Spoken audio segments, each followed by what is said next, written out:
김지의 돌직구쇼에 오신 여러분 반갑습니다. 김지입니다. 저는 오늘도 이곳 광화문 청계광장에 나오고 있습니다. 어제부터 계속해서 장맛비가 주룩주룩 내리고 있습니다.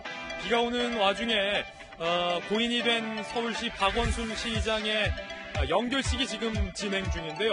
박원순 서울시장의 서울시 장례 절차를 두고 참 논란이 많습니다.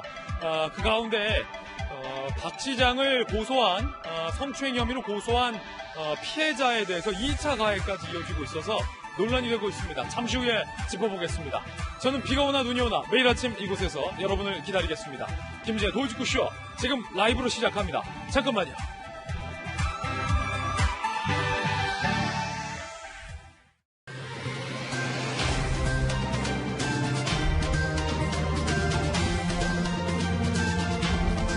신문 읽어준 남자입니다. 지금 빗속에 박원순 시장의 연결식이 진행 중입니다. 그런데 이 연결식 이면의 논란이 참 뜨겁습니다.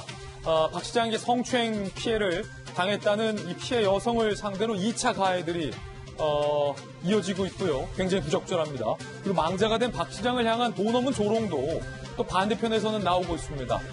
양쪽 모두 다 자제해야 합니다. 잠시 후에 박 시장의 연결식을 바라보는 두 가지 시선에 대해서 상세하게 다뤄드리겠습니다. 오늘 조간신문 함께 하시죠. 먼저 동아일보입니다. 부동산 정책이 어디로 가고 있는 걸까요? 오늘 동아일보에는요. 부모가 다주택자인데 그중에 한 채를 자녀한테 증여해 주었을 시 그 자녀에게도 다주택 기준의 취득세를 부과할 방침이다라는 이야기가 실렸습니다. 다시 말해서 자녀가 주택을 한 채 증여받아도 부모가 주택을 세 채 갖고 있으면 그 자녀에게는 부모의 세 채에 해당하는 취득세가 부과된다는 겁니다. 다주택자들이 자녀들에게 증여하는 이른바 우회를 차단하겠다라는 정부의 방침인 것 같은데 정부 정책이 원포인트로 효과를 보는 것이 아니라 시장에 뒤처져 있다라는 비판이 나오고 있습니다. 모든 것을 다 세금으로 해결하려 하는 방법에 대해서도 논란이 일고 있습니다. 더 나아가서 결국은 정부가 부족한 세수를 늘리기 위한 증세가 아니냐라는 비판의 목소리마저 나오고 있습니다. 잠시 후에 이야기 나눠보겠습니다. 다음 신문입니다. 이번엔 한겨레 신문입니다. 오늘 한겨레 신문은 이렇게 주장했습니다. 박원순 시장을 추모하는 제대로 된 방법은 피해자의 호소를 제대로 직면하는 것이다. 다시 말해서 피해자의 피해 호소에 대해서 제대로 마주하지 않는 한 박원순 시장에 대해서는 추모할 수가 없다라고 한겨레 신문은 주장하고 있습니다. 일각에서 박원순 시장을 고소한 피해 여성에 대한 2차 가해가 도를 넘고 있습니다. 특히나 박 시장을 두둔하는 것을 넘어서서 해당 여성을 반드시 추적하겠다, 응징을 하겠다라는 식의 여론까지 일고 있는데요. 잠시 후에 이야기 나눠보겠습니다. 다음 신문입니다. 이번엔 중앙일보입니다.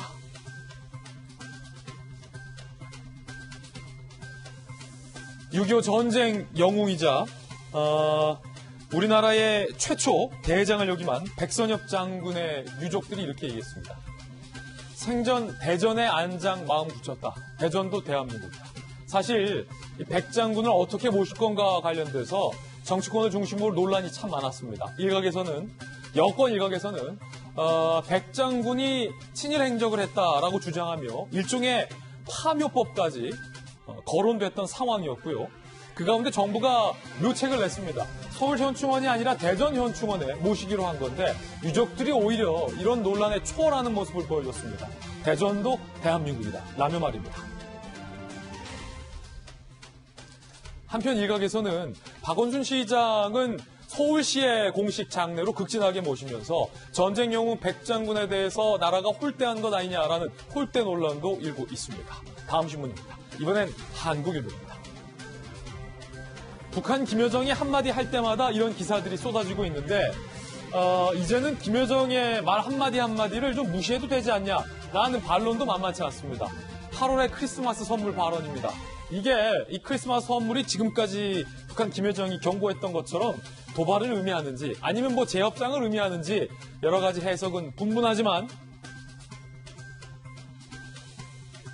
고인이 된 백선엽 장군은 북한의 이 같은 행보에 대해서 비핵화가 전제되지 않으면 절대 믿지 말라라고 저희 동아일보 기자와 과거에 인터뷰한 바도 있습니다. 지금까지 신문 읽어주는 남자였습니다. 네, 오늘 아침 저와 함께 등판한 등판 선수들 소개하겠습니다. 저희 돌직구쇼의 전담 변호사이자 오늘도 법전 들고 출근한 정익진 변호사님 모셨습니다. 안녕하세요. 여의도 정치 컨설팅계 제갈 공명 윤 선생, 윤태호 실장님 나오셨습니다. 다시 돌아온 돌직구쇼의 바르다 박 선생, 박정화 전 청와대 대변인 모셨습니다. 자, 사회학을 전공한 그리고 언론기자 출신의 한양대학교의 김수경 교수님 나오셨습니다. 전직 청와대 출입기자 출신의 베테랑 기자입니다. 이재명 부장 나왔습니다. 모두들 어서 오세요. 네, 오늘의 키워드 3가지 준비했습니다. 하나씩 살펴보죠. 먼저 첫 번째 키워드는요, 두 쪽. 박원순 시장의 장례를 두고 두 쪽 여론이 갈라졌습니다. 두 번째 키워드는 강남. 노영미 실장에 이어서 강남집을 선택한 청와대 참모는 누굴까요? 세 번째 키워드는 마스크. 코로나19 심상치 않습니다. 미국에서 하루에 7만 명까지 나왔습니다. 트럼프 대통령은 결국 마스크를 썼습니다. 잠시 후 짚어보겠습니다. 김재의 돌직구쇼. 오늘의 톱 뉴스로 문을 열겠습니다.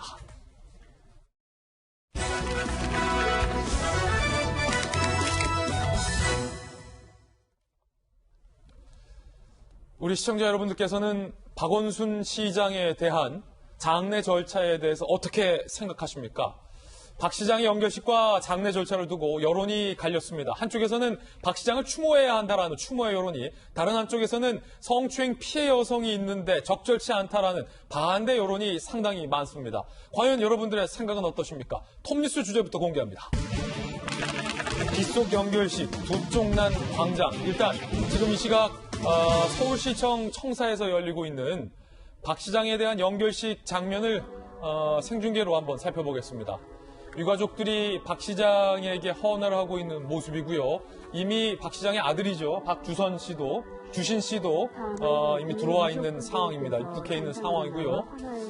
일각에서는 박 시장에 대한, 박원순 시장에 대한 추모의 분위기를 훼손해서 안 된다라는 강한 여론도 있고요. 또 일각에서는 이에 못지않게 박 시장이 해당 피해 여성에게 가한 행위에 대해서 직시를 해야 한다라고 박 시장의 연결식과 장례 절차에 대해서 상당히 비판적인 여론도 굉장히 뜨겁습니다. 지금 헌화가 진행이 되고 있고요. 이런 논란을 의식한 듯 서울시청에서도 100여 명만 참석을 해서 실내 연결식을 유튜브와 온라인으로 중계하는 것으로 지금 가름을 하고 있습니다. 이제 이 연결식 절차가 끝나면 박 시장의 고향으로 이제 이동을 하게 됩니다. 조금 전에 이해찬 대표가 연결식에서 발언을 했다고 하는데요. 그 장면 저희가 취재했습니다. 그 열정만큼이나 순수하고 부끄러움이 많았던 사람이기에 그의 마지막 길이 너무 아프고 슬픕니다. 이제 남은 일은 뒷사람들한테 맡기고 편히 영면하시기 바랍니다. 나의 오랜 친구 박원순 시장님, 한평생 정말 고생 많았습니다. 자, 노제 없이 온라인으로 연결식이 진행됐고 이해찬 대표의 발언까지 살펴봤습니다. 이 박 시장의 장례를 두고 여론은 갈렸습니다. 이틀간 서울광장 분향소에는 2만여 명의 조문객이 방문한 것으로 현재 추산되고 있고 서울시 홈페이지에 온라인 분향소가 마련되는데 100만 명이 애도를 표했다는 게 서울시 측의 설명입니다. 반면에 청와대 국민청원 게시판에는요. 박원순 시장의 장례를 5일장 서울특별시 장으로 하는 것을 반대한다라는 국민청원이 올라왔고요. 성추행 의혹을 받는 유력 정치인의 5일장을 국민이 지켜봐야 하는가라는 내용이었습니다. 등록 이틀 만에 55만 명 이상이 동의를 했습니다. 이렇게 여론이 정반대로 현재 갈리고 있는 상황인데 이재명 기자, 청와대의 설명에 따르면 20만 명 이상이 이 청원을 하면 청와대는 답변을 하게 돼 있잖아요. 근데 그거보다 훨씬 많은 55만 명 이상이 박 시장의 이제 5일장, 특히나 이제 서울시의 세금으로 마련되는 것에 반대를 한다. 또 상당히 또 많은 100만 명 이상이 또 온라인에 분향소에 애도의 뜻을 표현하기로 하고 여론이 확 갈렸어요. 그렇죠. 지금 박원순 시장의 노제도 사실 지금 비가 오고 있기도 하지만 사실 이런 논란 때문에 노제 대신에 온라인에서 한 100여 명만 참석한 가운데 굉장히 간소하게 지금 연결식을 추진하고 있는데 지금 국민들의 반응은 국민들의 어떤 그 분위기 자체는 두 가지로 갈린 게 틀림없어 보입니다. 지금 얘기한 것처럼 청와대 청원 게시판에는 55만 명 이상의 시민들이 과연 지금 성추행 의혹을 받고 있는 당사자를 서울특별시 기관장으로 해서 5일장 하는 게 적절하냐 이런 문제 제기를 하고 있는 거고 또 한편에서는 공대로 과는 과대로 봐야 된다. 그래서 서울시정에 한 10년간 어쨌든 헌신했던 인물의 어떤 사망을 마지막으로 추모하는 의미에서 지금 시민 분향소를 설치했고 또 온라인에서도 애도를 받고 있는데 한 100만 명 이상이 참여하는 그런 이제 극단적인 현상이 나타난 것 같습니다. 물론 정부 입장에서는 이 기관장이라고 하는 것은 기관에서 결정한 거기 때문에 정부가 어떤 관여할 여지가 없다 이렇게 좀 행정안전부를 밝히고 있습니다. 따라서 서울시가 서울시 기관장, 서울특별시장으로 추진하는 것 자체를 정부의 차원에서 문서삼을 수 없기 때문에 아마 청와대 답변도 굉장히 의례적인 답변이 되지 않을까 그렇게 생각이 되는데 어쨌든 이렇게 죽음 앞에서 과거에는 굉장히 정쟁이라든지 이런 것들을 접었던 어떤 관행들이 있었던 것 같은데 오히려 이번 박원순 시장의 어떤 사망을 둘러싼 그 쟁점은 더욱 부각돼서 앞으로 상당한 논란이 계속되지 않을까 이런 우려가 되는 것도 현실입니다. 그렇군요. 정치권 인사들의 반응도 극과 극으로 갈렸습니다. 여권에서 박 시장을 옹호하는 목소리들이 쏟아져 나왔고 야권에서는 이 박 시장의 장례는 적절치 않다라는 비판적인 목소리가 나왔습니다. 먼저 여권 인사들의 발언부터 들어보시죠.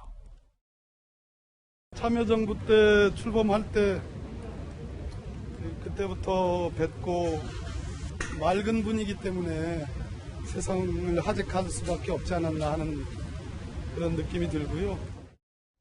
박원순 시장님께서 평생을 바쳐서 이루어왔던 쭉 또한 충분히 존중받고 추모할 가치가 있다고 생각합니다. 시장님이 해오시던 일들이 성과를 더 낼 수 있게 그래서 하고자 하셨던 뜻 잘 이룰 수 있게 그렇게 노력하자.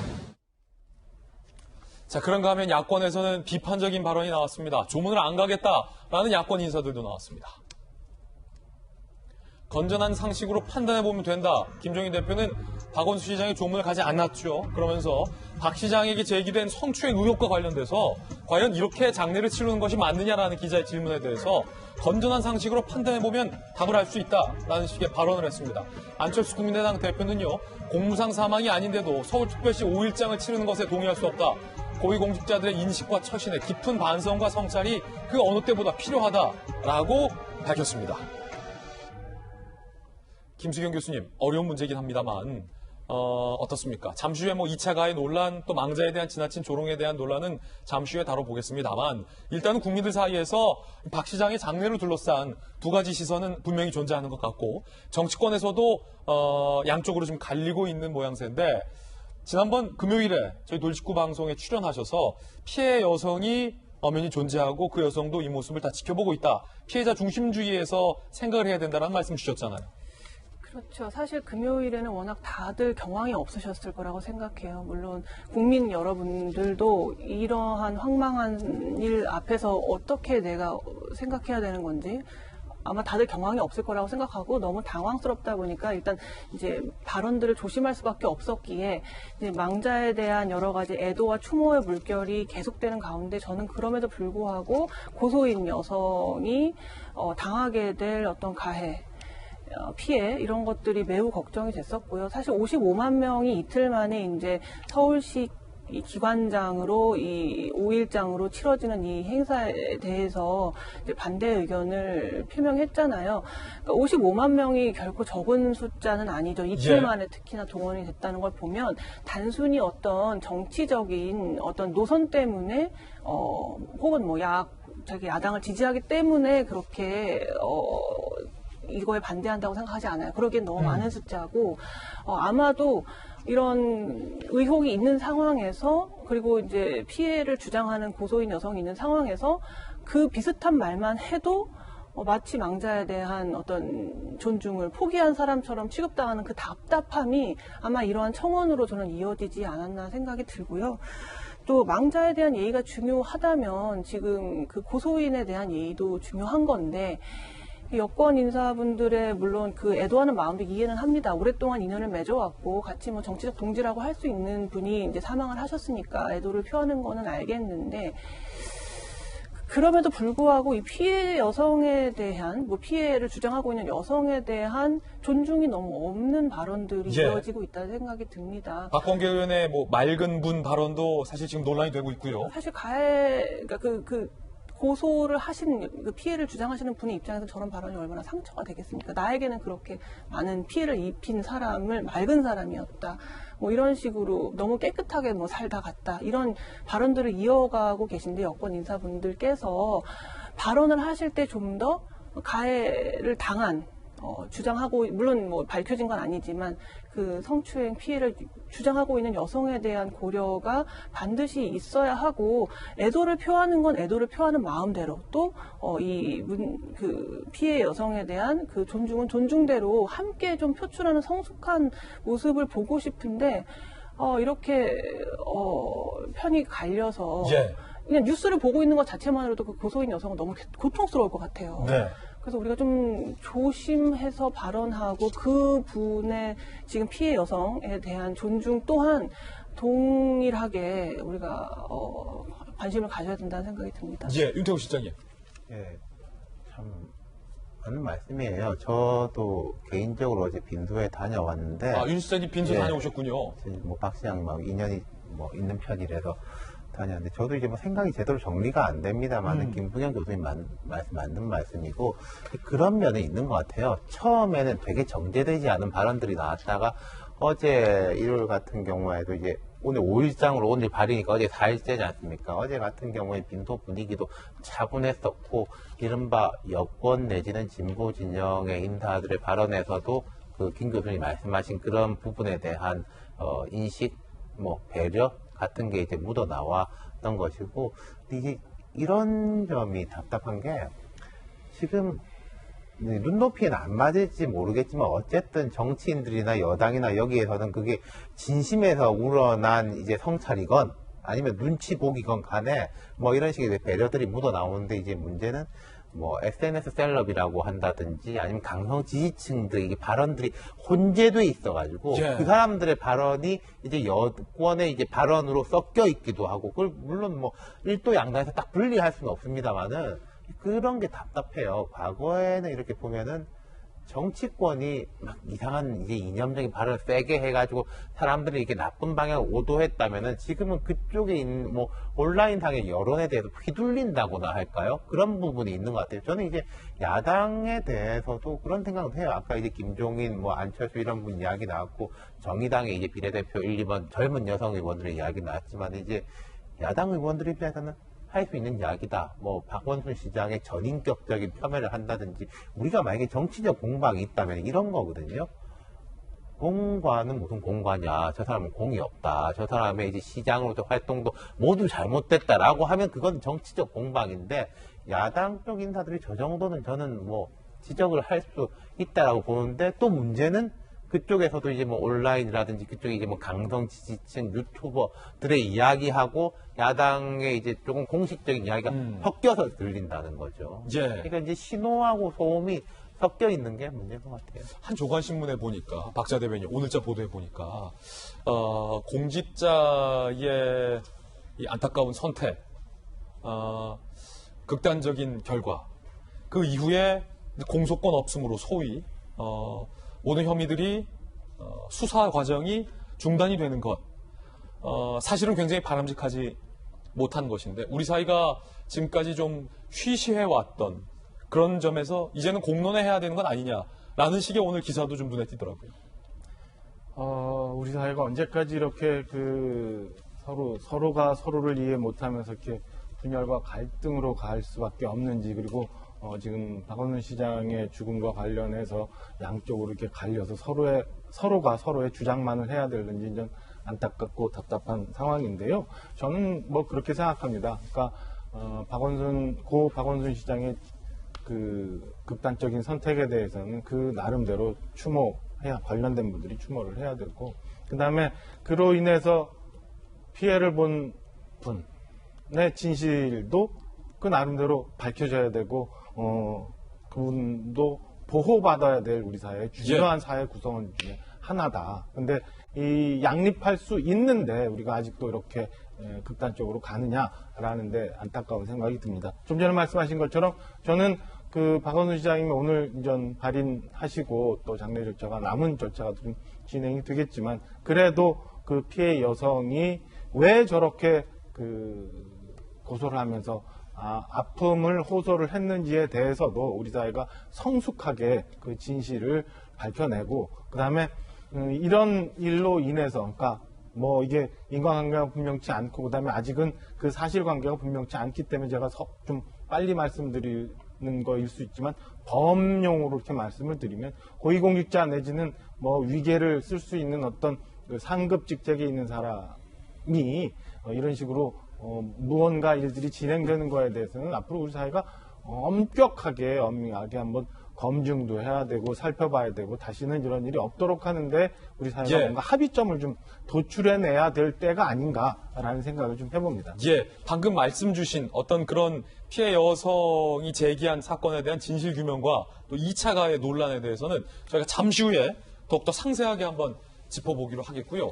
박 시장의 장례가 논란인 가운데 사망한 백선엽 장군의 장례도 정치권을 중심으로 논란이 되고 있습니다.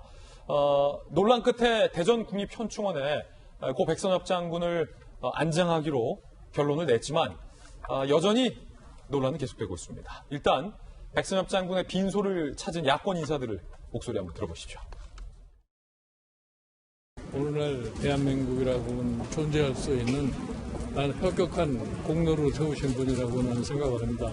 최대의 예우를 갖춰서 장례가 진행이 됐었으면 좋겠습니다. 고마움을 우리가 모른다는 것은 국민된 도리가 아니라고 생각을 합니다. 그래서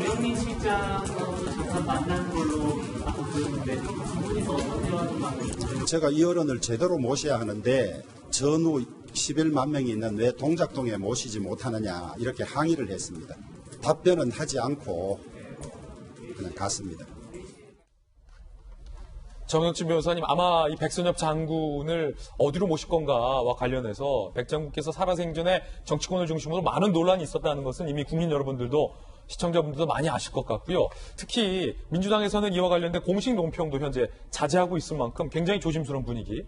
물론 이해찬 대표 등등 여권의 지도부는 빈소를 찾아갔지만 여권 일각에서 최근에 이른바 백선엽 장군에 대해서 친일 행적을 주장하며 안장되더라도 파내야 된다라는 이미 이른바 파묘법을 또 김홍걸 의원 등이 발의를 해서 지금 논란이 일고 있잖아요. 네네.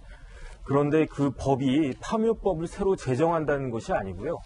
국립묘지 설치 및 운영에 관한 법률이라고 있어요. 그 법에 보면은 국립묘지에 아무나 다 안장되실 수 있는 게 아니니까. 그런데 제가 그 규정을 딱 살펴봤더니 고 백선엽 장군의 경우에는 해당 사항이 두 가지가 있는 것 같더라고요. 첫 번째는 6.25에 참전을 갖다 하셨기 때문에 6.25 참전 용사가 그 국립묘지에 계실 수 있고, 두 번째는 장군을 하셨거나 아니면 20년 이상의 그 군 복무를 갖다 하신 분들도 국립묘지에 안장되실 수가 있는데, 그렇기 때문에 사실은 그 백선엽 장군 같은 경우는 우리나라 군을 대표하는 그런 대표적인 인물 아니겠습니까? 왜냐하면 참모총장도 하셨고, 그 다음에 대장을 첫 번째로 다루셨고, 그 다음에 이제 우리나라의 주한미군의 그 포스타가 있는데, 그 한미연합사령관 오면은 제일 먼저 만나 뵙는 사람이 백선엽 장군이었단 말이에요. 근데 저는 사실 좀 납득이 안 되고 약간 좀 비겁하다라는 생각이 드는 게, 제가 규정을 다 찾아보니까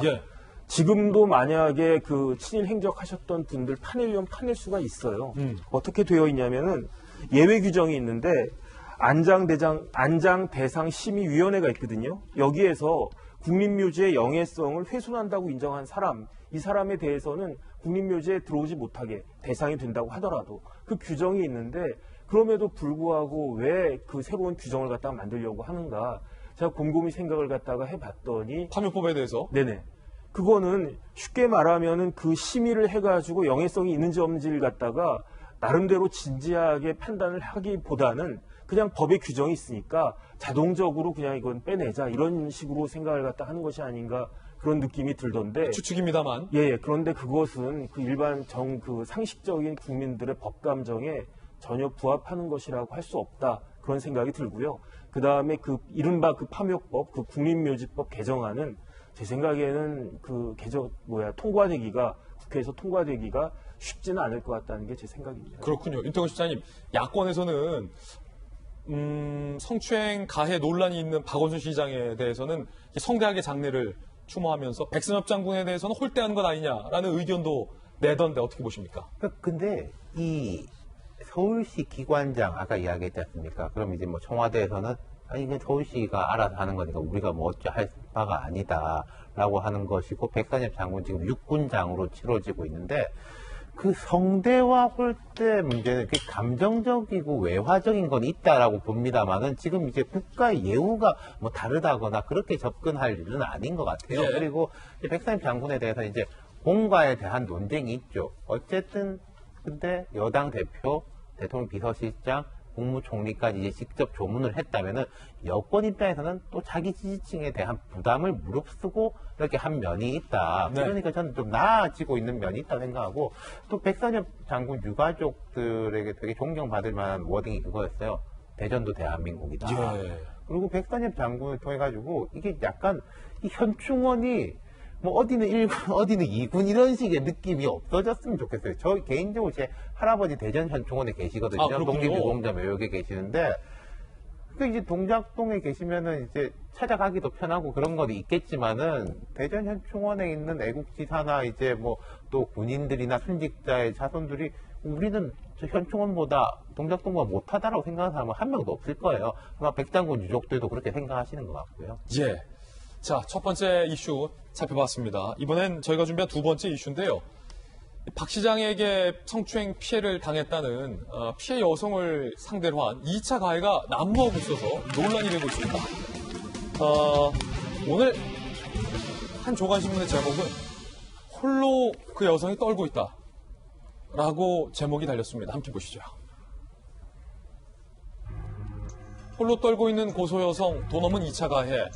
고 박원순 시장 성추행 혐의 피소 다음 날 극단적 선택을 했는데 친여 성향 온라인 커뮤니티에서 이런 글이 올라와서 지금 논란이 되고 있습니다. 이미 이슈와 기사화가 됐고요. 박 전 시장의 죽음은 고소녀의 책임이다. 이순신 장군도 관노와 잠자리에 들었다. 그렇다고 제사를 안 지내냐? 남자 비서로 다 바꾸자. 누군지 찾아내겠다. 급기야. 고소인이라며 사진이 떠돌고 있고요. 신상털기 및 2차 가해가 우려되고 있고 이 중에 이순신 장군과 관노의 이야기가 이거 피해 여성이 있는 상황에서 너무 도를 넘은 것 아니냐라는 비판적 여론도 만만치 않습니다.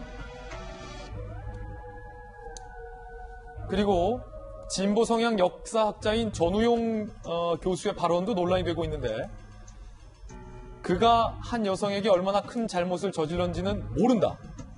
나머지 모든 여성이 그만한 남자 사람 친구, 남사친을 다시 만날 수 있을지도 모르겠다. 논란이 이렇습니다.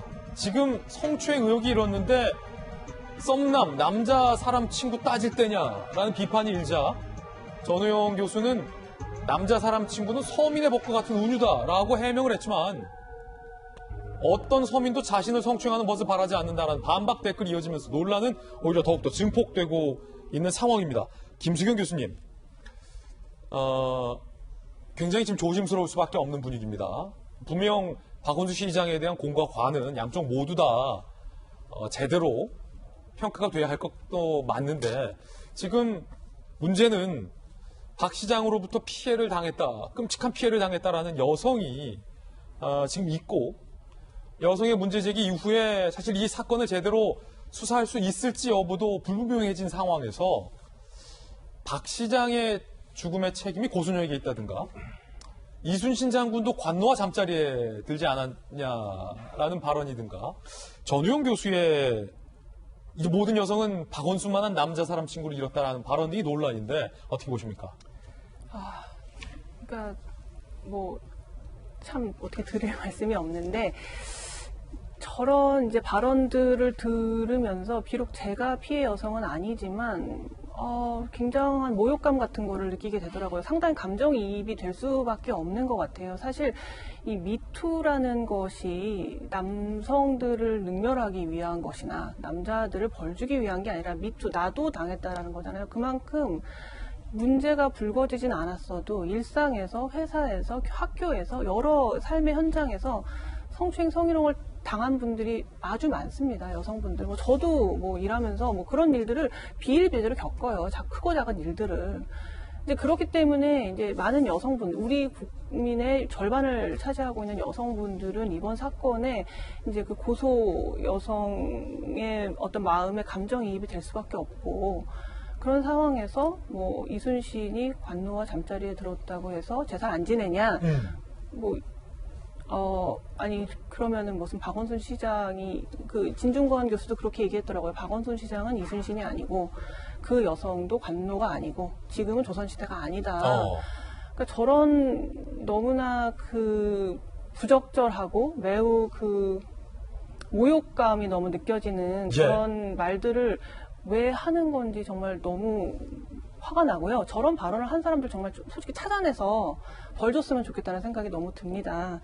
그리고 사실 이게 법적으로는 물론 공소권이 없어졌기 때문에 더 실질적 진실을 파악하기 어려웠을지는 모르겠지만 여러 언론에서도 다루고 있는데 그래도 서울시 차원에서 이 문제가 어떻게 된 건지에 대해서 조사는 해야 되지 않냐라는 얘기가 나오고 있잖아요. 그러니까 법적으로 문제가 없다고 해서 모든 문제가 없는 건 아니다. 법은 최소한의 도덕인 거고 법이 아니더라도 실상에서 서울시에서 이런 일이 벌어졌는지 의혹을 누군가 제기하고 있기 때문에 물론 반쪽의 진실이라 하더라도 그 여성분이 여러 가지 증거를 제출했다고 하지 않습니까? 그런 증거를 통해서 판단할 수 있는 거죠. 어느 정도의 피해가 있었고 어느 정도의 가해가 있었을지 모른다는 충분히 그걸 박원순 시장에 물론 반론의 기회를 줄 수는 없게 돼버렸지만 어느 정도의 진실은 다가갈 수 있다고 생각해요. 그래야 이런 일이 재발하지 않을 수 있고 앞으로도 이제 문제가 되는 것이 이제 기관장이 어떠한 이런 문제가 되었을 때 사실 여태까지 많은 제도들이 개선됐기 때문에 그 기관 내에서 일어나는 권력관계 내에서 직장 상하 관계에서 일어나는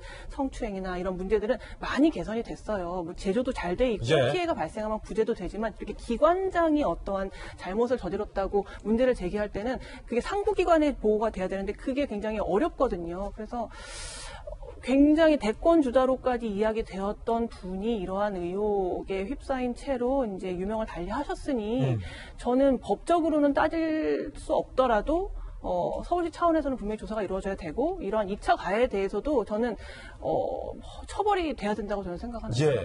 이순신 장군, 박 시장을 이순신 장군에 빗댔고 피해 여성을 관노에 빗댄 비유에 대해서는 처벌까지 해야 한다라는 의견 주셨고 박정환 대변인.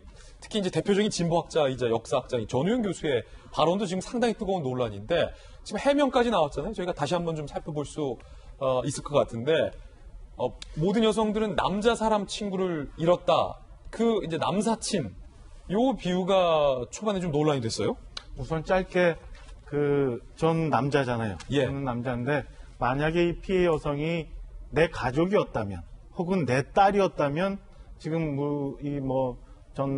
전 교수나 아니면은 극단적으로 강성 발언을 하고 계시는 온라인에 많은 분들이 저렇게 얘기할 수 있을까라는 생각이 들어요. 그래서 그러니까 박원순 시장을 추모를 얼마나 해야 되느냐 아니면 피해 여성 2차 피해를 어떻게 하느냐 이 논란 이전에 요건만 갖고 본다면은 저는 이거 길게 얘기할 것도 아니라고 생각이 들고요. 두 번째는 전 교수 얘기에서 저는 이런 거를 좀 지적하고 싶습니다. 그러니까 박원순 시장이 그들 진영에서는 훌륭하신 분이고 업적도 많을 수 있어요. 그리고 그 평가는 또 지나면서 역사가 할 수 있는데 그동안 여러 사건들을 보면서 우리가 혹시 이 진보 진영에서 나와 우리 편과 상대, 적을 너무 구분해 놓고 우리 편은 너무 훌륭하고 정의롭고 공평무사한 사람들이고 적은 나쁜 사람이라는 이 프레임 속에서 무언가의 동력을 계속 받아왔다고 저는 생각을 하는데 지금 이 건마저도 그렇게 해결하려고 하고 그렇게 해서 넘어가려고 하는 것 아닌가. 그러다 보니까 박원순 시장에 대해서 극단적으로 저렇게 표현을 하면서 박원순 시장은 아주 숭고한 분이라고 만들어야 이 문제를 해결할 수 있다고 생각하는 건 아닌지. 그래서 지금까지 많은 일들이 뭐 우리 조국 장관 건이나 윤미향 의원 건이나 지금 우리가 겪고 있는 박원순 시장 건이나 이런 것들이 국민을 반으로 쫙 갈라놓고 온라인 상에서 서로 간에 치고받고 싸우는 이런 갈등을 만들어 왔던 것 아닌가라는 생각이 듭니다. 그래서 지금이라도 혹여 우리가 이런 문제를 앞으로 겪을 때 너무 프레임 전쟁 속으로 빠져들어가서 우리 편만, 그리고 상대는 정말 나쁜 사람들로 규정해서 뭔가 동력을 만들어내려고 하는 생각은 버렸으면 하는 바람이 하나 있고요. 하나만 굳이 보태면 우리 앞서 봤지만 백선엽 장군의 유족들은 대전도 대한민국이다라고 얘기했잖아요. 근데 박원순 시장 관련해서 서울시 관계자는 논란이 있을 수도 있는데 서울특별시장으로 하면서 또 논란을 키워요. 서로 간에 대비되는 상황을 보면서 한 단면 속에서 우리는 이 복잡한 문제를 어떻게 풀어나가야 되는지에 대해서도 한 단초를 얻을 수 있지 않나 이런 생각입니다. 박 대변인 개인 의견 이렇게 주셨지만 그 논란이 되고 있는 전우영 교수는 또 이렇게 반박했어요. 정 교수의 반박. 남자 사람 친구라는 말은 서민의 벗과 같은 운유다라고 좀 반박을 했어요. 아니, 그러니까 남자 사람 친구라는 거는 저도 무슨 얘기인지 젊은 친구들 많이 얘기하는 거 알아요. 그런데 아까 말씀드린 것처럼 피해를 받았다고 주장하는 사람이 있고 그다음에 우리가 봤던 남자 사람 친구인 박원순 시장과 혹여 드러나지 않았던 그동안 수면 아래 잠겨져 있었던 이런 건들이 있다면 이거를 밝히고 난 다음에 정말 우리가 친하게 지내야 될 아니면 영원히 가슴 속에 전 교수처럼 간직해야 될 남자 사람 친구인지를 봐야지. 이 피해 여성이 겪고 있는 고통이나 이런 것들은 다 놔두고 이제 와서 우리 남자 사람 친구였고 그동안 업적도 많았고 참 맑은 분이었기 때문에 우리 추모만 해야 된다고 하는 건 저는 전혀 동의할 수가 없다고 생각합니다. 예. 그러니까 저분이요. 윤 시장님. 내가 그렇게 느낀다라고 말을 하면은 그럴 수도 있을 것 같아요. 근데 여성들이 이런 남사친을 다시는 만나지 못할 것이다라고 한 거가 자기가 무슨 자격으로 그런 이야기를 합니까? 나는 그렇게 느낀다라고 이야기를 하면 되는 거죠. 예. 남사친은 단어보다 그 논리, 멘탈리티가 문제인 것 같아요. 저는 그 생각이 들어요. 이게 우리가 진영 대립 이런 이야기를 하는데, 자, 진보와 보수가 서로 가치의 중심으로 대립할 수 있죠. 갈등도 할 수 있고, 논쟁도 할 수 있고. 근데 이게 지금 가치에 대한 논쟁이 아니잖아요. 지금 뭐 진보가 진보적 가치를 이야기하고 보수가 보수적 가치를 이야기하고 논쟁이 벌어지는 이순신 뭐 관도 이게 뭐 무슨 가치입니까? 가치가 아니죠. 그러니까 저는 여기다가 진영 대립이라는 말도 안 붙였으면 좋겠어요. 예. 개인적으로는. 맞습니다. 자, 민주당 내에서도 다양한 의견들이 지금 나오고 있다고 하는데 함께 보시죠.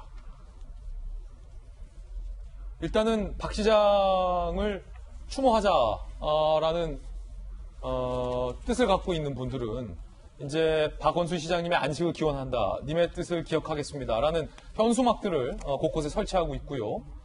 자, 근데 민주당 당원 게시판 내에서 여러 가지 이론들이 있습니다. 당비를 이렇게 쓸 거면 물어라도 봐라.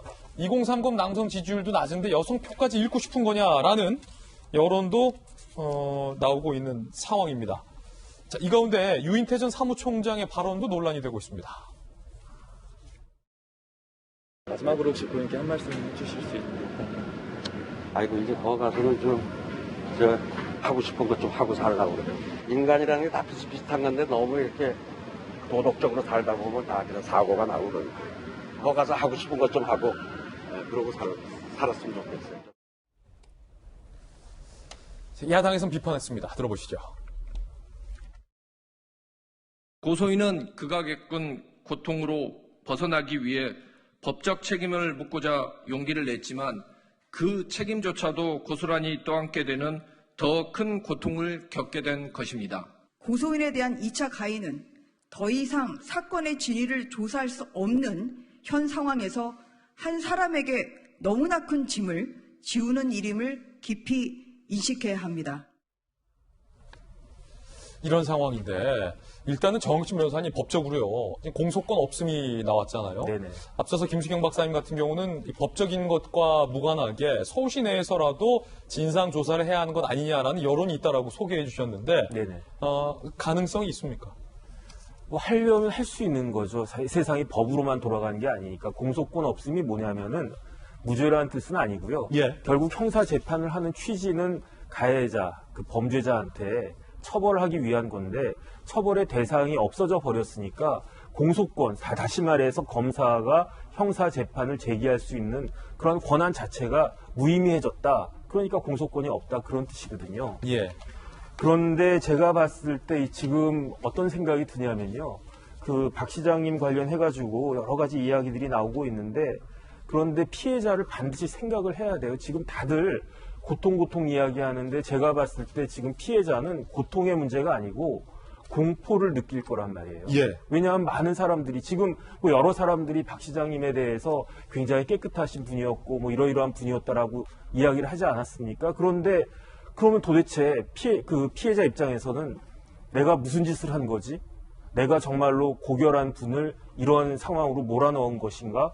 이런 식으로 생각을 갖다가 하지 않을 수 없지 않는가 하는 생각이 들면서 그러면 내가 정말로 뭐 피해를 받았음에도 불구하고 더 잘못한 사람인가? 이런 생각을 갖다가 할 수가 있기 때문에 적어도 이러한 부분들에 대해서는 어느 정도 객관적인 진실, 지금 저도 뭐 여러 가지 뭐 카톡이나 뭐 SNS에서 보는데 뭐 온갖 이야기들이 나오고 있는데 어디까지 믿어야 되고 어디까지가 그 가짜 뉴스인지 분간이 안 된단 말이죠. 그러니까 서울시 측면에서라도 이런 부분들은 명확하게 하는 것이 정말로 필요할 것 같다는 생각입니다. 예, 여성에 대한 2차 가해까지 이어지자 여성계에서는 피해 여성과 연대하려는 움직임도 나오고 있습니다.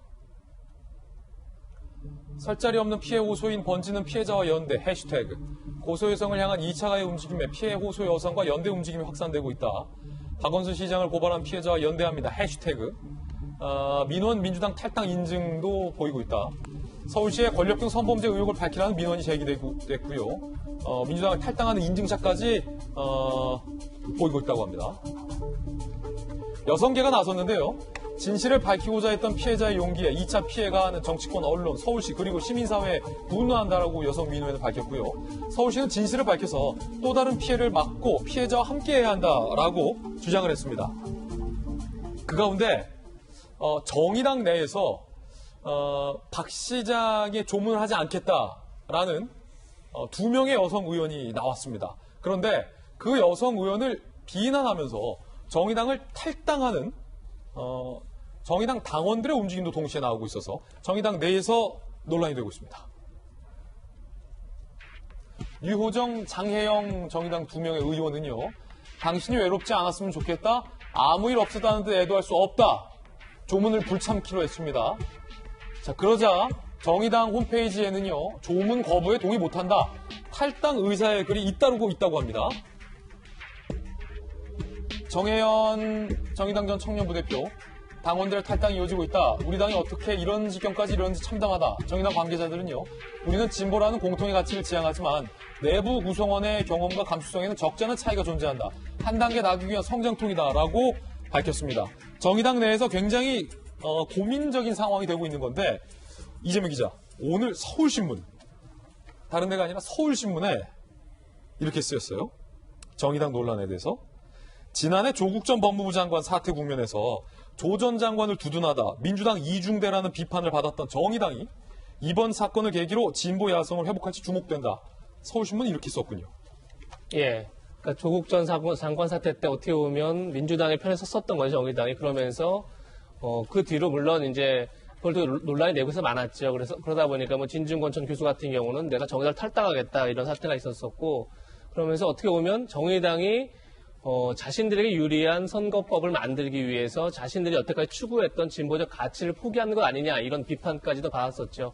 그런 의미에서 이제 범 여권에 묶였던 게 어떻게 보면 정의당이 사실 이번 선거에서도 큰 이득을 보지 못했었죠. 그러니까 이어진 거 아니냐 이런 이제 지적이 있었던 거고 그런 점에서 정의당도 최근에 우리를 범 여권을 묶지 마라. 우리는 그냥 진보 야당일 뿐이다. 이렇게 하면서 어떻게 보면 민주당과 지금 다양한 사안에서 각을 세우고 있는데 아마 서울신문도 그런 점에서 지적한 것 같습니다. 이번이 지금 조금 전에 윤태권 실장 얘기했지만 이건 어떤 진영의 논리가 아닙니다. 성추행이 있었다면 그건 범죄인 거죠. 그냥 이게 어떤 뭐 가치의 문제가 아니기 때문에 그런 점에서 만약에 피해자가 있다면 피해자를 보호해야 된다. 이거는 뭐 우리 사회가 정말 이것까지도 뭐 진영 논리로 바라봐야 되나 이런 회의감이 들 정도로 뭐 너무 당연한 거죠. 당연히 피해자가 있다면 보호해야 하는 거죠.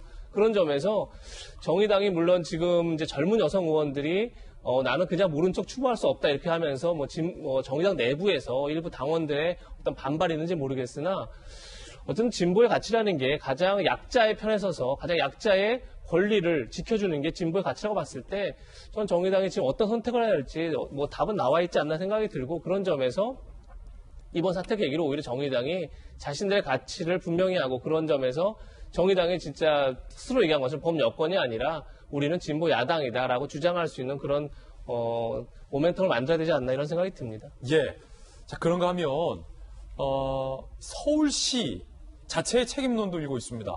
오늘 한국일보 기사에는 이렇게 리드 기사에 나와 있는데 변호사 시절 성희롱 사건에서 기념비적인 판결을 끌어낸 박 시장이 성 문제가 불거진 후 극단적 선택을 한 데에 대한 배신감이 우선적 배경이지만 서울시가 시장 주변 관리에 실패해 비극을 막지 못한 게 아니냐는 비판도 나오고 있다라고 오늘 한국일보는 쓰고 있습니다. 서울시 책임론 함께 보시죠. 바로 이 부분인데 젠더 특보까지 만들었지만 그 젠더 특보 뭐 했냐? 그리고 김소영 교수님 조금 전 말씀 주셨지만 지금 이 순간에도 서울시는 뭐 하고 있냐? 라는 서울시 책임론이 일고 있다고 오늘 많은 조간신문에 쓰고 있는데요. 조직 내 성비위 관리가 너무 부실하다라는 여론입니다. 서울특별시는 박 시장 피소권에 대해서 사전 인지를 못했다라고 밝히고 있습니다. 그 말은 동시에 시장의 주변 관리 동향 파악에 실패했다라는 얘기이기도 하다라는 여론이 많고요. 서울시 정무라인 고위 관계자는요. 젠더 특보를 포함해 정무라인 누구도 박 시장으로부터 성추행 의혹 관련 얘기를 들은 적이 없다라고 한국일보 기자에게 얘기했습니다. 젠더 특보는 2019년 성희롱, 성폭력 없는 성평등 도시를 추진한다며 만든 거고요. 시장의 여성정책 보좌에 젠더 특별 보좌관을 신설한 자리가 젠더 특보입니다. 그 젠더 특보 뭐 하고 있냐는 거죠. 10년 넘게 일한 서울시 직원은요. 사내 게시판 등 직원들 사이에서도 이번 사건을 그냥 넘어가는 건 아닌 것 같다라는 목소리가 있다.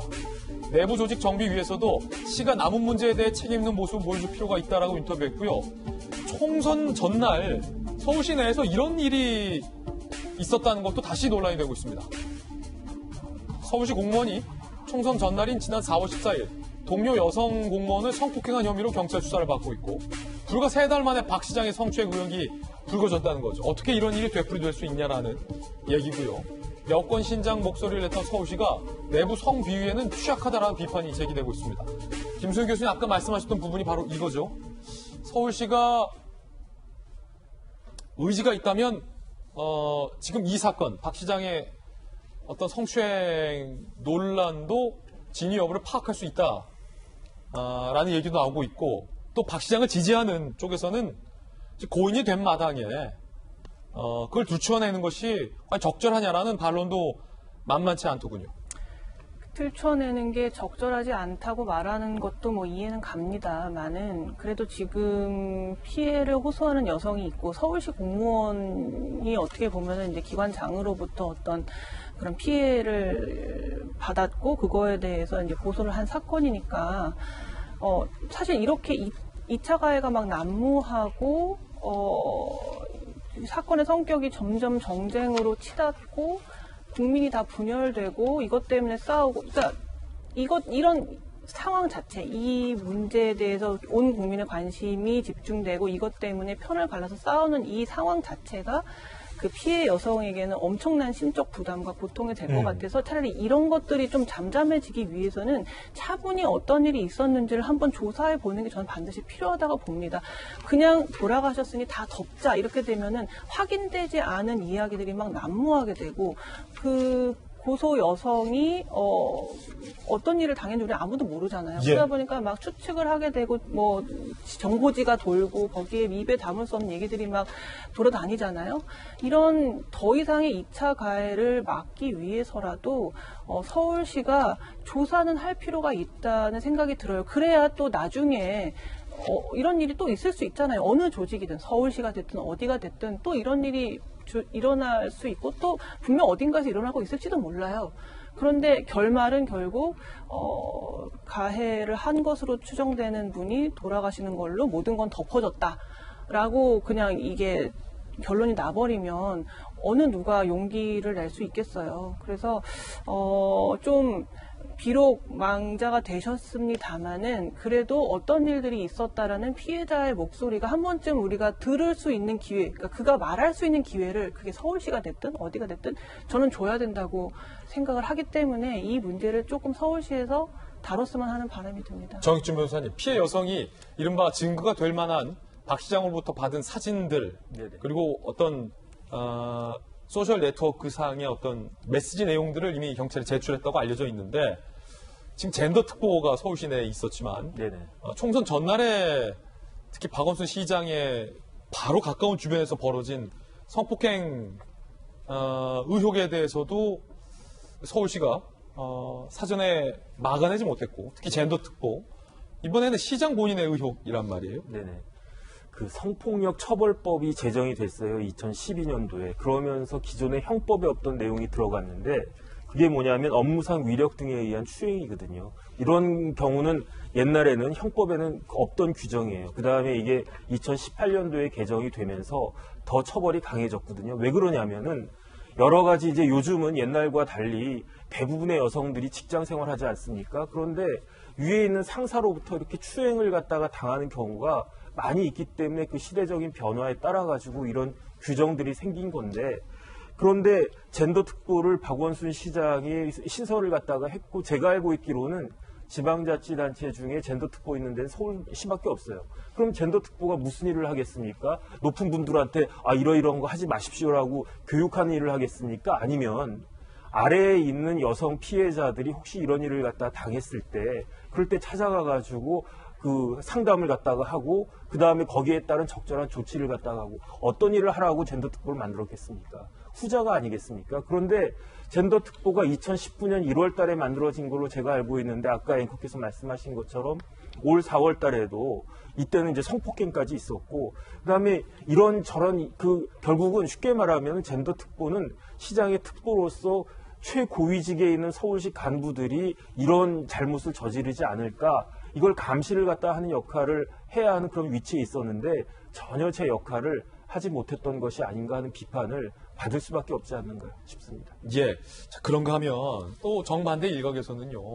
망자에 대한 조롱이 너무 지나치다라는 목소리도 있습니다. 특히 일부 유튜버들을 중심으로 빈소에서 히덕거리면서 생방송을 하거나 망자를 조롱하는 표현들도 도마 위에 올랐고 또 특히 야당에서 적절치 않은 지적에 대한 논란도 불거졌습니다.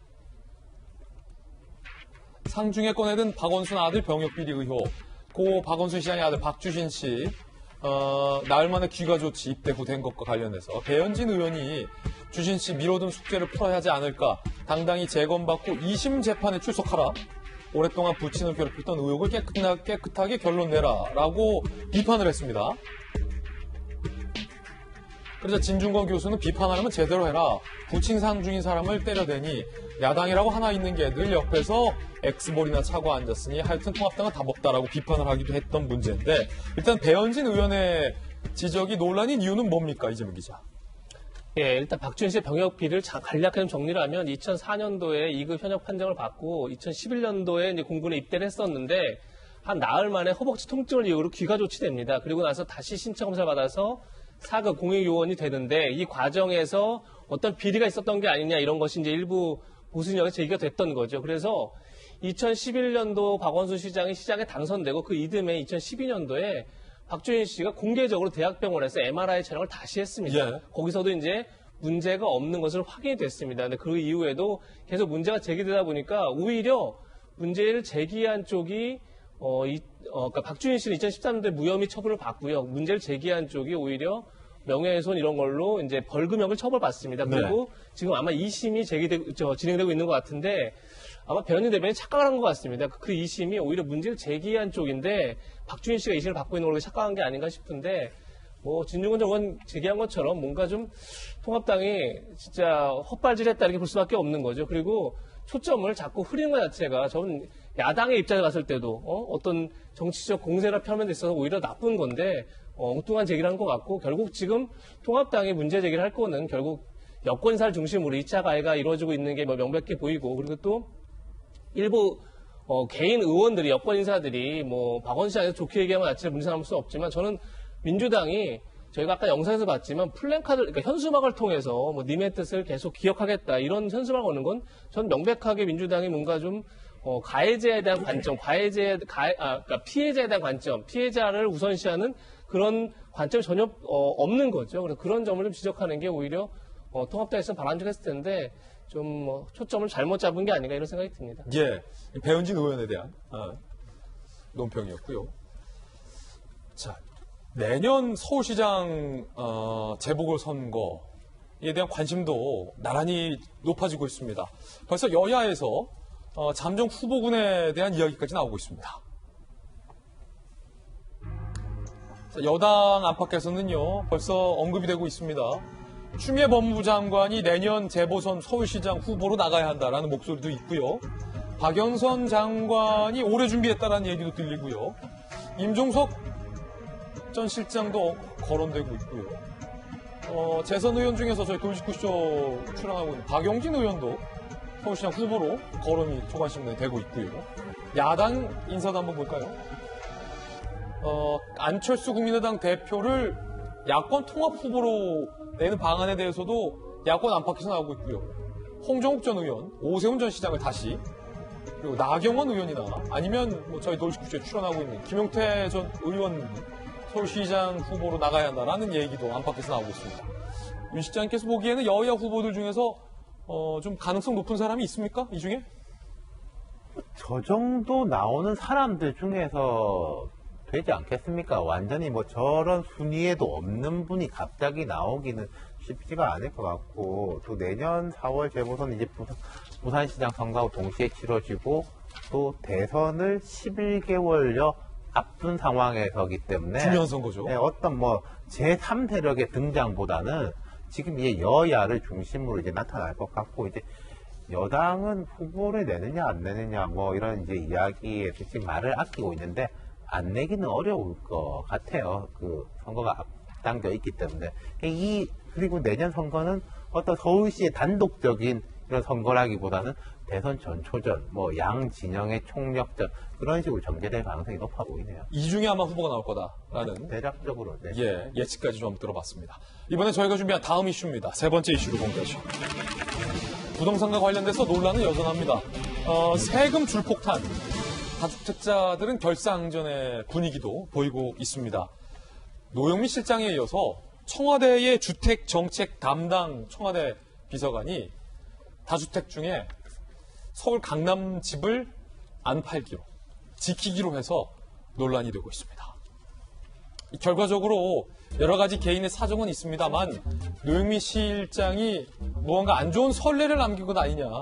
물론 노영민 전 실장도 강남집 팔기로 했습니다만 이런 논란도 일어나고 있습니다. 당사자는 청와대 국토교통비서관, 부동산 주택정책 담당입니다. 윤성원 비서관인데 세종시와 강남구 논현동의 아파트를 두 채 갖고 있습니다. 시세는 4, 5억이고요. 세종시 아파트는 그거를 팔기로 한 겁니다. 반면 시세가 9억에서 10억 가는 서울시 논현동 강남 아파트는 안 팔기로 했습니다. 이유는 있습니다. 현재 서울시에서 근무하고 있어서 세종시 아파트를 파는 거다. 이달 중에 소유권 이전 완료할 예정이다. 그런데 지난 3월 공직자 재산 공개 당시 서울 근무로 아직 세종 아파트 입주 못했다. 공무원 특별공급제도 취지를 감안해 전입 후 실거주한 뒤 매도할 것이다 라고 밝힌 바 있습니다. 세종에 실거주한다더니 결국 강남 불패를 선택한 거 아니냐라는 비판이 나오고 있습니다. 자, 주택 한 채밖에 안 갖고 있는 우리 박정환 대변인 지금 노영민 실장에 이어서 청와대에서 주택 정책 담당하는 참모마저 뭐 이후에 어찌됐든 서울 강남집을 선택했습니다. 저 앞서서는 세종시에 실거주하겠다라고 밝혔는데 어떻게 된 겁니까? 세종시에 지금 갖고 있다는 아파트가 사실은 공무원이기 때문에 특혜 분양받은 아파트예요. 특별공급으로. 그래서 지난 그 재산 공개 당시에 내가 특별 분양을 받았기 때문에 이거를 실거주하고 뭐 어떻게 해서 다 기간을 만료하고 난 다음에 처분해야 돼서 지금은 가질 수밖에 없다라고 얘기를 하는데요. 글쎄 이해가 잘 안 돼. 이제 와서 갑자기 논현동은 놔두고 세종시를 판다는 게 사실은 저 정도 상황이면 노영민 실장도 그렇고 저는 윤 비서관도 그렇고 공직을 택하느냐 아니면 강남집을 택하느냐 이렇게 결정을 해 나가야지 공직도 택하고 강남집도 택하고 라는 게 맞을 수 있느냐. 그래가지고는 어떻게 국민들 보고 집 팔으라고 그러고 강남에 집 가질 필요 없다라고 얘기할 수 있는지 궁금한 상황입니다. 지금 윤 비서관 얘기하는 것처럼 만약에 지금 청와대 근무하고 있어서 서울에 거주지가 필요했다라고 한다면 우리 얼마 전에 기억하는 것처럼 김기현 전 대변인처럼 청와대 관사 이때 쓰는 거예요. 응? 청와대 관사 저 흑석동에 집 사고 뭐 또 이럴 때 쓰는 게 아니라 이럴 때 써야 되는데 이런 거 다 놔두고 논현동에 있는 집은 나 그냥 갖고 있겠고 세종시에 집 처분했다 나 1주택이다라고 강변을 아무리 해봐야 국민들이 허탈해하지 않을까 싶습니다. 아직도 저는 청와대와 정부가 우리 국민들이 왜 부동산 갖고 이렇게 허탈해하는지에 대한 본질을 못 찾고 있는 것 같아요. 그래서 부동산 대책도 잘 안 될 것 같고요. 여전히 그 대통령 지지율 좀 떨어지고 있습니다만 청와대에 대한 비판 계속 가고 있는 거 아닌가라는 생각입니다. 만약에 저런 상황이라면 아까 우리 뭐 앵커가 이 건과 별건으로 박원순 시장님 관련해서 했지만 고위공직자의 처신에 대해서 얘기를 했는데 이렇게 된다면 깊게 한번 생각을 해봤었어야 되는 거 아닌가라는 생각이 듭니다. 자, 박정아 대변인은 이제 강남이 아닌 곳에 강남에 집이 없는 1주택자의 발언 들어봤습니다. 여론은 김조원 민정수석의 집에 주목하고 있습니다. 누누이 말씀드리지만 현 정부 여권이 다주택자가 부동산 시장 교란에 상당 정도 책임이 있다라는 식의 문제인식을 계속 밝혀왔고 부동산 정책의 포인트도 다주택자들에게 주택을 파는 정책을 유도하고 있기 때문에 다주택자를 문제 삼으면서 정작 고위 관계자들은 다 다주택을 보유하고 있다는 것에 대해서 여론은 들끓고 있는 상황이거든요. 김조원 민정수석이 D-Day는 얼마 남지 않았습니다. 총리가 특히 밝혔던. 그런데 강남의 두 채, 서울 강남 도곡동, 서울 송파 잠실에 시세가 32억 7,500만 원. 최근 1년 만에 7억 원가량 상승한 이 부동산을 과연 민정수석은 팔 거냐 안 팔 거냐 당연히 따질 수밖에 없겠죠. 여론에선. 노영민 실장이 권고한 처분 시한은 18일 앞으로 다가왔습니다. 똑딱똑딱. 김 전 수석, 도곡 잠실 아파트 중 한 채도 매물에 안 내놨다. 서울신문은 이렇게 취재했습니다. 서울신문 보도가 사실인지 여부는 좀 따져봐야 할 것 같은데요. 만약에 이 보도가 사실이라면 시한이 얼마 안 남았는데 민정수석은 아직 끄떡없다는 겁니다. 서울신문 기자들이 팔 겁니까 안 팔 겁니까 의사를 묻기 위해 연락했는데 계속 김조원 수석은 전화를 받지 않는다라는 게 서울신문 주장입니다. 도곡동 현지 부동산 관계자는 서울신문 기자에게 김 수석 집은 로열동 중에 로열층이다. 매물만 나오면 시세보다 비싼 값이라도 사려고 할 것이다. 학군 좋고 거기에 재건축 가능성도 높다라고 설명을 하고 있는 상황입니다. 김수현 박사님, 만약에 정부에서 부동산 정책의 기조를 다주택자도 파시오. 하지만 공급도 늘리겠다라고 했다면 청와대 고위 관계자들이 다주택을 갖고 있는 것에도 조금 자유로울 수 있었을까요? 이게 참, 아까 좀 전에 사례에서도 봤지만, 이제 논현동 집과 세종시 집 중에서 이제 세종을 처분하고 논현동 집을 이제 지켰잖아요. 그러니까 사정이 있겠죠. 뭐, 지금 서울에서 근무하고 있고, 사실 다 똑같은 마음이에요. 그러니까 저는 그거를 욕할 수 없다고 생각해요. 이렇게 재산상으로 너무나 큰 차이가 나는 두 거를 중에서 하나를 처분해야 할 때 당연히 인간은 누구나 더 투자 가치가 높다거나 가치가 높은 것을 가지고 있고 싶어 하죠. 그거는 청와대에 계신 분들뿐만 아니라 일반 국민들도 마찬가지이기 때문에 이렇게 너네들도 보고 팔려고 하기 때문에 우리도 팔 테니까 너희도 팔아라 이런 식으로 프레임을 가지 말고 모두가 똑같은 마음이구나. 그렇다면은 굉장히 좋은 요지에 강남이 됐든 그게 송파가 됐든 교통 좋고 재반 여건 좋은 요지에 공급이 늘어나야 사람들이 그것을 사면서 수요 공급 조절이 돼가지고 값이 떨어지겠구나라는 생각으로 시작이 돼야 되는데 정말 저렇게 고통스럽게 청와대 참모들을 막 팔어 안 팔아 계속 이렇게 막 주목하면서 이번 달까지 안 팔면은 뭐 어떻게 할 거야 이런 식으로 계속 압박하면서 모두가 고통스러운 전쟁을 하고 있다는 생각이 들어요, 저는. 그래서, 그냥 이러한 인간이 누구나 가지고 있는 이러한 생각들을 인정했으면 좋겠어요. 거기서부터 시작해야 이 문제가 풀리지. 전 가끔 그런 생각도 해요. 이게 무슨 기우제도 아니고, 비가 올 때까지 기우제를 드리면 비는 언젠가 오게 되어 있어요. 하지만 그게 기우제를 드렸기 때문에 비가 온 건 아니죠.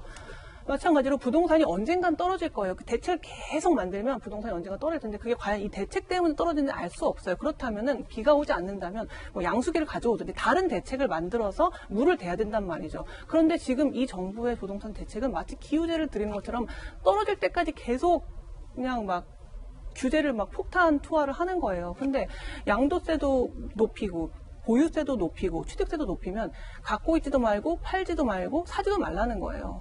그럼 도대체 이 모순적인 상황을 어떻게 해결하나요? 그러니까 국민들도 청와대 참모들의 그 고통스러운 마음인 만큼이나 똑같은 생각을 가지고 있다는 그 지점에서 이 부동산 정책을 다시 시작해야 되는 게 아닌가 하는 생각이 듭니다. 물론 현 정부의 부동산 정책이 마치 기우제 드리는 것 같다라는 의견은 김수경 박사님의 개인 견해라는 것 분명하게 선 긋고요.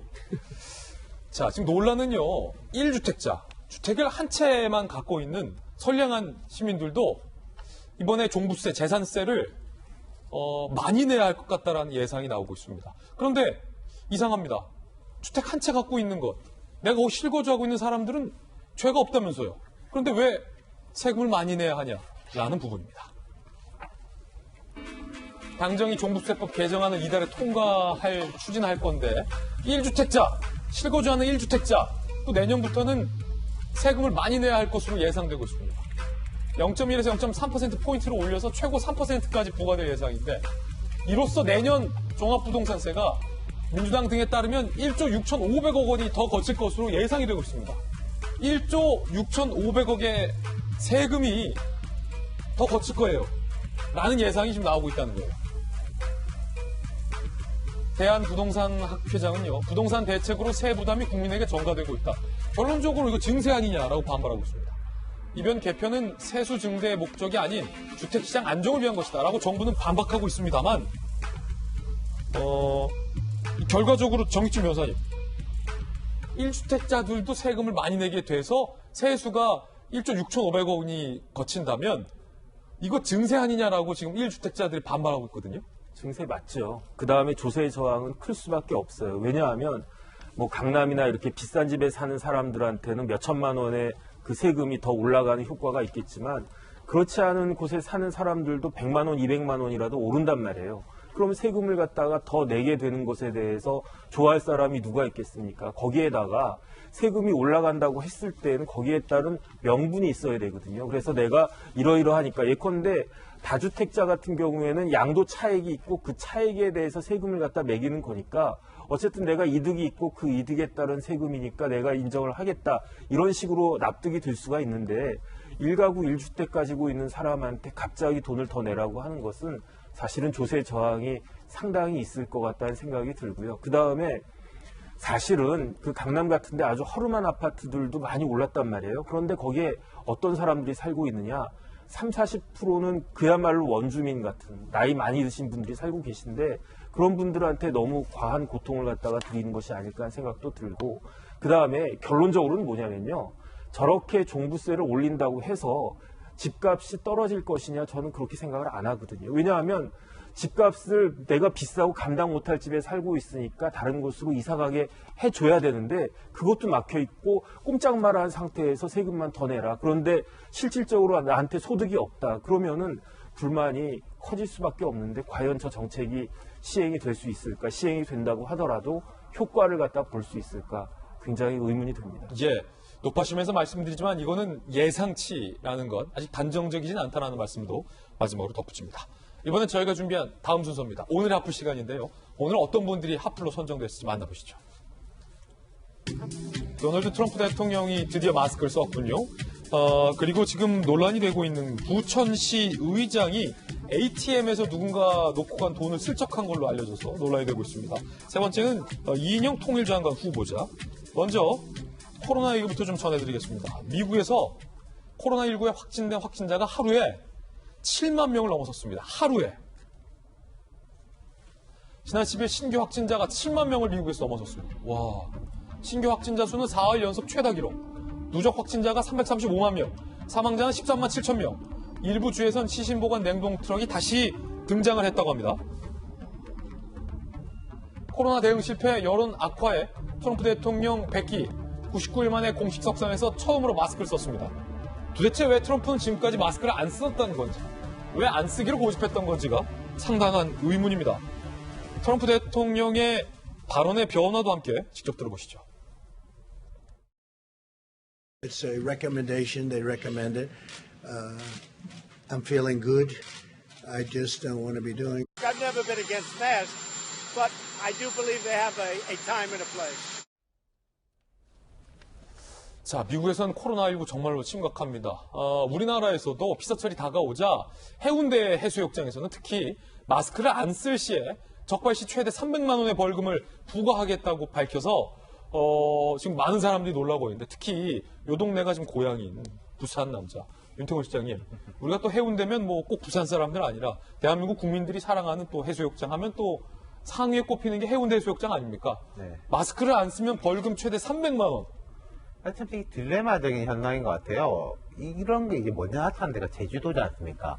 자, 해외 관광도 못 가고 사람들의 이제 휴가 수요 같은 건 높아지니까 제주도로 사람들이 많이 오는 건 좋은데 또 방역 문제에 대해 신경을 안 쓸 수가 없고, 그리고 제주도의 첫 번째 고민이 전국으로 퍼지고 또 이제 여름 휴가철이니까 그 첫 번째는 이제 해운대로 된 것인데, 특히 실효적으로 하기가 이제 쉽지가 않을 거예요. 그러니까 마스크를 딱 안 쓰고 있는 그 순간에 내 잠깐 벗었다 라고 주장하는 사람들도 있을 것이고, 그럼 이제 우리가 이 길에서 담배 피면 이게 바로 숨어 계시다가 사진을 먼저 찍은 다음에 딱 와가지고 선생님 지금 뭐 이게 뭐 금연구역에서 피셨습니다 이렇게 해가지고 포착이 되거든요. 참 쉽지가 않을 건데, 이건 일단 조심하라는 의미가 크겠죠. 300만씩 꼭 걷겠다가 아니라 정부적인 그렇게까지 하겠다. 그러니까 이렇게 했으면은 다들 잘 알아먹었으면 좋겠다. 예. 잘 알아들었으면, 알아먹었으면 사투리죠. 네. 그런데 이재명 기자, 이 실효성 논란인데, 예컨대 해수욕장이잖아요. 마스크를 쓰고 수영을 할 수는 없잖아요. 그렇죠. 물에 젖으니까. 그럼 수영을 할 때는 마스크를 벗고 수영을 하다가 백사장이 어딘가에, 뭐 주머니에, 수영복 주머니에 넣을 수 없잖아요. 젖으니까. 백사장 어딘가에 있는데, 뭐 돗자리나 짐에 있는 마스크를 찾아가서 이동을 하고 써야 되는데, 물론 알아서 잘 판단하겠죠? 마스크를 진짜 고의로 안 쓴 건지 아니면 잠깐 수영하느라 둔 건지. 네, 그렇죠. 그 걱정은 안 해도 되죠, 저희. 그렇죠. 방역당국에서도 물놀이를 할 때 마스크 착용을 권유하는 것도 아니고, 또 파라솔에서 물을 마시거나 음식을 섭취할 때 마스크 당연히 벗을 수밖에 없죠. 그래서 어떤 경찰이나 구청 단속원들이 마스크를 써라라고 이렇게 권유했는데도 안 썼을 때, 그럴 때 이제 실질적으로 뭐 벌금을 물리겠다 이런 구상인 것 같고, 의도적으로 당분간의 계도 기간을 오래 가질 것 같습니다. 다음 주부터 단속을 한다고 하지만, 중요한 건 사람들에게 조심하라 이런 이제 사인을 주기 위한 게 더 강해 보이고, 또 최근에 저희가 한번 다뤘지만 해수욕장에서 야간에든 뭐 이렇게 치킨을 시켜서 먹는다든지 술을 먹는다든지 이런 걸 못하게 하겠다 이런 얘기도 하지 않았습니까? 그것도 마찬가지로 결국은 지금 미국 아까 얘기했지만 확진자가 엄청 많아졌죠. 근데 이게 이 중 하나가 휴가철 해변에서 굉장히 많이 확산이 됐었습니다. 그래요? 미국에서요? 그러다 보니까 우리 방역 당국도 지금 휴가철이 왔고 뭐 장마가 끝나고 나면 이제 휴가가 본격화될 텐데, 그때 휴가철 휴양지에서 굉장히 빠르게 또 다시 한번 코로나19가 확산되는 거 아니냐 이런 우려가 큰 것 같고, 그런 점에서 지금 해수욕장을 중심으로 해서 마스크 철저하게 착용하고, 그리고 밤에 단속이 아무래도 어려우니까 그럴 때 이제 모여서 술 마시고 그러지 말라 이런 사인들을 계속 주고 있는 거고, 그런 점에서 뭐 우리 국민들이 조심해야죠. 기본적으로 이게 뭐 WHO가 최근에 코로나가 끝나지 않는다 이렇게까지 뭐 전망할 정도니까 이번 여름 슬기롭게 잘 극복해야만 앞으로 이제 가을 겨울이 되면 더 확산될 수 있기 때문에 그 사전에 차단할 수 있다 이런 생각이 분명히 듭니다. 두 번째 앞으로는요, 부천시 의장인데요. 부천시 의장이 ATM에서 누군가 놓고 간 돈을 슬쩍했다고 합니다. 이동현 경기 부천시 의장입니다. 민주당 소속이고요. 지난 3월 5일 부천 상동의 한 은행 현금 인출기에서 다른 사람이 놓고 간 70만 원을 가져갔다고 합니다. 신고받은 경찰이 CCTV 영상을 분석해서 이동현 의장을 특정해서 검거했습니다. 경찰도 얼마나 놀랬을까요? 그 사람이 시의회 의장이라니. 현재 절도 혐의로 재판 중입니다. 이동현 의장은요, 부덕의 소치다. 이게 부덕의 소치인가요? 억울한 측면도 있지만 당에 누를 끼쳐서는 안 되겠다고 판단해 탈당계를 냈다. 논란이 커지자 오늘 추가 입장을 밝힌다라고 하는데 일단은 뭐 억울한 측면이 있다고 하니까 박정환 대변인 어떤 점이 억울한 것인지 예컨대 내가 그거를 슬쩍해서 뭐 일부는 썼다라고도 알려져 있는데 정말 억울한 게 있다면 모르겠습니다. 이따 무슨 입장을 낼지 봐야겠습니다만 그 돈을 찾아서 누군가 주인을 찾아주려 했다는 정도의 해명이 나오지 않는 이상은 여기서의 억울한 측면이 뭘까는 쉽게 상상이 되진 않는군요. 저 기사를 보고는 그 부덕한 점, 그 다음에 억울한 점, 아무리 생각해 보려고 해도요, 상상이 안 돼요. 그러니까 말씀하신 것처럼 70만 원 중에 일부를 이미 사용을 했고, 그게 이제 CCTV를 통해서 좀 확인이 됐다는데, 뭘 가지고 억울하다고 하는지. 두 번째는 그 시의원인데, 당신은 아마 시의원이고 아마 새로 하면서 의장이 된 것 같은데요. 민주당 탈당하면, 당에 부담을 주지 않기 위해서 소속당 탈당하면 모든 게 다 털어지는 게 아니잖아요. 시의원 하면은 오히려 길에 주운 거라도 갖다 줘야, 주인을 찾아줘야 되는 게 맞는데, 그거를 이렇게 슬쩍해서 심지어는 쓰고도 이제 와서 뭐 부덕의 소치라고 하고 용서해달라고 하면 다 되는 건지, 이게 글쎄요, 이게 뭐 꼭 특정 당 얘기해서 죄송합니다만 당에 부담 가는 일들을 전국적으로 지금 민주당 소속 그 기초단체부터 해서 여러분들이 많이 해서 당 지도부 많이 걱정이 좀 될 것 같습니다. 네, 이게 뭐 잠시 후 입장도 봐야 될 것 같고, 일부를 썼다라는 것은 지금 오늘 동아일보 보도 내용에서 경찰 조사에서 진술한 것으로 현재 알려지고만 있기 때문에 이 부분도 좀 정확하게 확인해 봐야 될 것 같은데, 이거 절도죠, 명백히. 정익진 변호사님. 그러니까 저분이 덕이 없으신 게 아니고 생각이 없으신 거예요. 만약에 절도를 했다면? 네, 이게 많은 사람들이 저게 발언이 세네요. 예. 절도냐, 저게 점유이탈물 횡령 아니냐 이렇게 생각할 수 있는데, 절도는 뭐냐면 훔치는 거고요. 점유이탈물 횡령은 저기 떨어져 있는 걸 갖다가 그냥 슬쩍 하는 게 점유이탈물 횡령이고, 절도는 6년이고요. 예. 점유이탈물 횡령은 1년이에요. 형량 차이가 크다고요. 예. 그런데 저 모든 현금 인출기엔 뭐가 있느냐? CCTV가 있어요. 예. 그 말은 뭐냐면 거기에 돈이 이렇게 놓여져 있다고 하더라도 이거는 누군가 흘린 돈이 아니고 은행이 계속 관리를 갖다가 집중적으로 하고 있는 것이다. 그렇기 때문에 그 돈을 가져가면 이건 점유이탈물 횡령이 아니고 절도다. 이렇게 생각을 갖다 해야 되는데, 그냥 돈이 있으니까 겸손 책임심으로 눈에 그냥 쓱 가져간 것으로 전 추정이 되는데, 제가 억울하다고 하셔가지고 혹시나 하는 마음으로 저분이 좀 술 한잔 자셨나 해가지고 시간을 갖다가 찾아봤더니 오전이에요. 오전부터 술 취해서 내가 술김에 했다, 그래서 억울하다, 이런 모르겠는데 전혀 절대 그런 것 같지 않고 정말로 그 변명의 여지가 없는 그런 사건인 것 같습니다. 정익진 변호사님 개인 견해고, 해당 의장의 또 추가적인 해명이 나오면 저희가 들어보고서 추가적으로 좀 한번 판단을 해보겠습니다. 세 번째 앞으로는 이인영 통일부 장관 후보자입니다. 김기현 통합당 의원은요, 이렇게 비판했습니다. 이인영 후보자 자료 제출을 거부하고 있다. 야당을 청문회 들러리로 생각하냐. 아들의 스위스 유학 자금의 출처가 불분명하다. 병역 면제 소명자료 제출도 거부하고 있다. 이인영 후보자 측에 왜 못 주냐고 했더니 너무 민감해서라고 한다라고 주장을 했고요. 이에 대해서 통일부는요, 이 후보자 재산 납세 병역 등 자료를 충실히 제출했다. 공직 요구 자료와 서면 질의 들어온 바가 없고 민감해서 줄 수 없다는 입장 전달한 적 없다라고 해명을 했습니다. 이게 뭔가 지금 이재명 기자, 김기현 의원과 이인영 후보자 측의 주장이 지금 상반이 되고 있네요. 약간 진실게임 같지만 사실은 둘 다 절반의 진실을 얘기하고 있다, 이렇게 볼 수 있을 것 같습니다. 그러니까 공식 요청은 없었다는 통일부 입장을 보면 공식 요청은 이거죠. 사실 공식적으로 할 때는 상임위를 통해서 합니다. 상임위에 직인을 찍어서 할 때는 그건 굉장히 이제 국회 차원의 요청이기 때문에 부처가 그 자료 요구에 응하지 않을 수 없죠. 하지만 관례적으로 대부분의 국회의원들은 개별적으로 합니다. 상임을 통하지 않고 보좌진 차원에서 요청을 하는데, 사실 대부분 부처가 그걸 또 들어줍니다.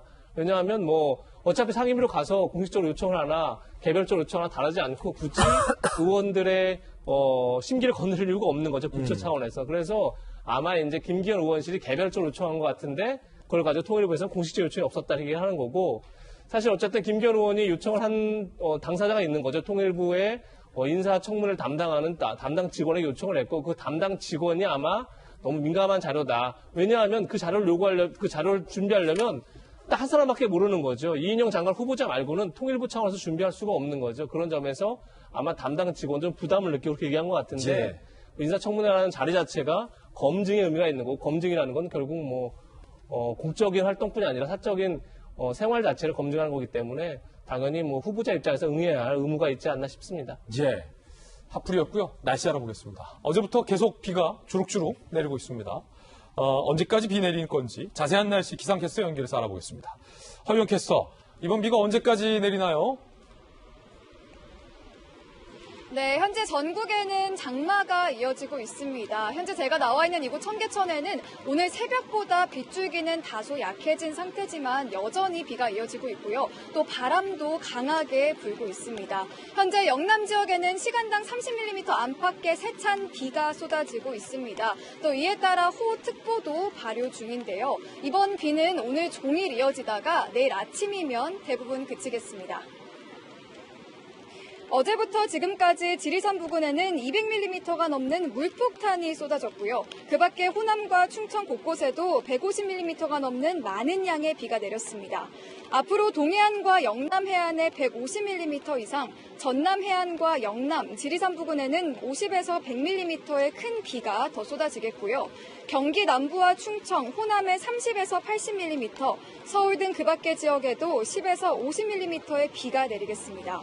한편 비가 내리면서 오늘은 더위가 쉬어갑니다. 서울이 23도, 대구는 22도로 예상됩니다. 비가 그친 뒤 수요일부터는 다시 무더위가 기승을 부리겠습니다. 많은 비가 내리면서 전국의 산사태 위기 경보가 관심 단계에서 주의 단계로 격상해 있습니다. 내일까지 국지성 호우가 이어질 걸로 예상되는 만큼 산사태와 침수 피해에 각별히 주의하셔야겠습니다. 지금까지 청계천에서 채널A 뉴스 허유원입니다. 네, 월요일 아침 저희가 준비한 소식 모두 다 전해드렸습니다. 저희들은 내일 아침 9시 15분에 인사드리겠고요. 지금부터 시작되는 인터넷 라이브 방송 라방 231로에서는요. 오늘의 주제 급기야 이순신 관노비까지라는 주제로 본방에서 못다한 토크 집중적으로 이어가겠습니다. 오늘 정혁진 변호사님과 또 이재명 부장 함께하겠습니다. 231로에도 많은 관심 부탁드립니다. 저희들은 내일 아침에 인사드리죠. 비가 많이 온다고 하니까 비 조심하시길 바라겠습니다. 오늘 하루는 분명 어제보다 나을 겁니다. 좋은 하루 되십시오. 감사합니다.